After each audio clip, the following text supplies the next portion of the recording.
Salam əziz dostlar, Rəcəb ayı gəldi, özü ilə də bərəkətini gətirdi. Bu ay bilirsiniz ki, mənəviyyatımızı zənginləşdirmək üçün əsl fürsətlər ayıdır. Elə bugün də istədim ki, sizinlə bu ayın gecələrində qılınması tövsiyə edilən çox sadə, amma bir o qədər də dəyərli bir namazın qaydasını paylaşım. Gəlin birlikdə öyrənək. Bəli, bu namaz Rəcəb ayının hər bir gecəsi üçün tövsiyə edilib, yəni müstəhəbdir. Bəs bu nə deməkdir? Bu o deməkdir ki, ay boyunca hər gecə, baxın, hər gecə Yaradanla xüsusi bir ünsiyyət qurmaq üçün qapılar bizə açıqdır. Gözəl bir fürsətdir, elə deyilmi? Yaxşı, bəs bu namaz necə qılınır? Gəlin indi addım-addım baxaq. Heç gözünüz qorxmasın. Çox sadədir. Cəmi 2 rəkatdır. Yəni 2 hissədən ibarətdir. Amma sadəliyinə baxmayın, mənəvi dəyəri həqiqətən də çox böyükdür.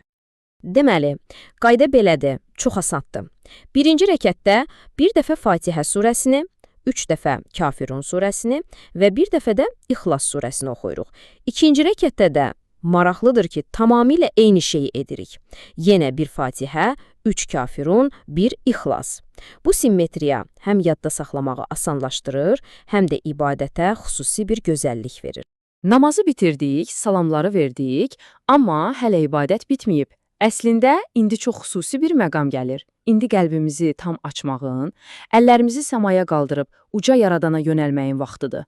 Hə, namazdan dərhal sonra əllərimizi duaya qaldırırıq və bax bu zikri oxuyuruq.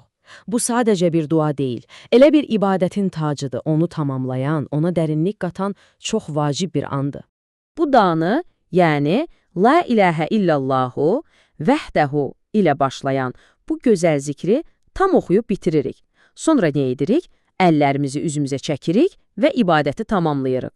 Bax, məhz bundan sonra qəlbinizdə nə varsa, nə istək, nə arzu varsa, hamısını uca yaradandan diləyə bilərsiniz. İndi isə gələk maraqlı bir məqama. Bilirsiniz, bu dua təkcə gecə namazından sonra oxunmur. Bunun gündəlik həyatımız üçün də inanılmaz bir faydası, bir bərəkəti var. Yəni, bu zikri gündəlik həyatımızın bir parçasına çevirə bilərik. Necə? Gəlin baxaq. Deməli, rivayətlərdə deyilir ki, bu duanı hər gün müəyyən sayda oxumağın çox böyük bir savabı var və bu sayda çox sadədir, cəmi 10 dəfə. Baxın, məsələnin özəyi budur. Hər gün səhər günəş çıxmamışdan və axşam günəş batmamışdan əvvəl bu zikri cəmi 10 dəfə oxuyuruq. Nəticəsi nədir? Həmin günün günahlarına kəffarə olduğu deyilir. Təsəvvür edin, hər gün mənəvi olaraq təmizlənmək üçün necə də gözəl, necə də asan bir yoludur.